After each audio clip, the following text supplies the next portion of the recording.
मोठ्या गदारोळानंतर पालिका सभेत 1378 कोटींच्या पाणीपुरवठा योजनेला अखेर मंजुरी देण्यात आली। ही योजना लागू होत असताना नवीन कर प्रणाली लागू होऊन करवाढ लादली जाईल असा मुद्दा विरोधी पक्षाच्या सदस्यांनी उपस्थित केलेला होता। याविषयी दस्तूरखुद्द पालिका आयुक्त डॉक्टर सचिन ओंबासे यांनी स्पष्टीकरण दिलं। नवी कर प्रणाली जरी लागू झाली तरी याद्वारे कोणतीही करवाढ नसणार आहे। या योजनेच्या माध्यमातून सोलापूरचा पाणीपुरवठा सुरळीत आणि मुबलक प्रमाणात होईल। सोलापूर शहराचा विस्तार आणि त्या प्रमाणात लोकांची पिण्याच्या पाण्याची मागणी असं समतोल या योजनेच्या माध्यमातून साध्य होणार आहे। सोलापूर शहराला कायमच भेडसावणाऱ्या पाण्याचा प्रश्न यातून निकाली लागेल असा विश्वास पालिका आयुक्त डॉक्टर सचिन ओंबासे यांनी व्यक्त केला। कुणीही या योजनेविषयी लोकांमध्ये गैरसमज पसरवू नयेत असं देखील पालिका आयुक्तांनी स्पष्ट केलं। पहिल्यांदा प्रामुख्याने आता शासनाकडे हा प्रस्ताव सादर करणे याची निविदा प्रक्रिया पण बरेच साधारणतः 3-4 महिन्याची कारण मोठी प्रक्रिया आहे। त्याच्यामध्ये वर्ल्ड बँकेचा अप्रूव्हल असते, माननीय मुख्य सचिव यांच्या अध्यक्षतेखाली समितीचा अप्रूव्हल घेणे,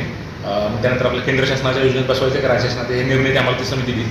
त्यानंतर हे पहिल्यांदा प्रायोरिटी आमची आता हे योजनेची जी टेंडर प्रक्रिया आहे ती पार पाडणे असेल आणि मग टप्प्याटप्प्याने आपण आमच्या महापालिकेची जी जनरल बॉडीने चर्चा करून पुढील जे काही त्यांनी त्यात अजून 2-3 असे पण सांगितले की त्यांनी म्हणजे आपल्या आमचे जे अरियर्स आहेत, जे प्रॉपर्टी टॅक्स आहे ते वसूल करावे, वॉटर लॉसेस होतात ते रिड्यूस करणे आहे आणि DBO मॉडेलमध्ये असं असतं की जो ऑपरेटर आहे तो जो 10 वर्ष ती योजना चालवणार आहे। तर साधारणतः त्यांचं असं म्हणणं की जे नॉन रेव्हेन्यू वॉटर नावाचा एक प्रकार असतो, म्हणजे जेवढं वॉटर आपण फिल्टर करून देतो त्यातलं 100% म्हणजे साधारणतः 80 ते 90% बिलिंग व्हावं। म्हणजे जेवढं समजा 100 लिटर पाणी आपण देत असू तर त्यात 90 रुपयाचं बिलिंग होऊन व्हॉल्युमेट्रिक बिलिंग होऊन आता सध्या काय होतं आपण किती पाणी देतो आपले फिक्स चार्जेस आपण वॉटरचे देतो, तर त्याच्यामध्ये जेवढे आपण पाणी देतो त्याचं किमान 80 ते 90% बिलिंग झालं पाहिजे। तो एक स्टँडर्ड नॉर्म आहे आपल्या सर्व ज्या पाणीपुरवठा योजना असतात ना त्यासाठी त्यांनी दिलेला आहे तो, त्यानुसार म्हणजे आपले जे 5-6 मेजर रिफॉर्म्स सांगितले असे बाकीचे पण रिफॉर्म त्यांनी आम्हाला सांगितले।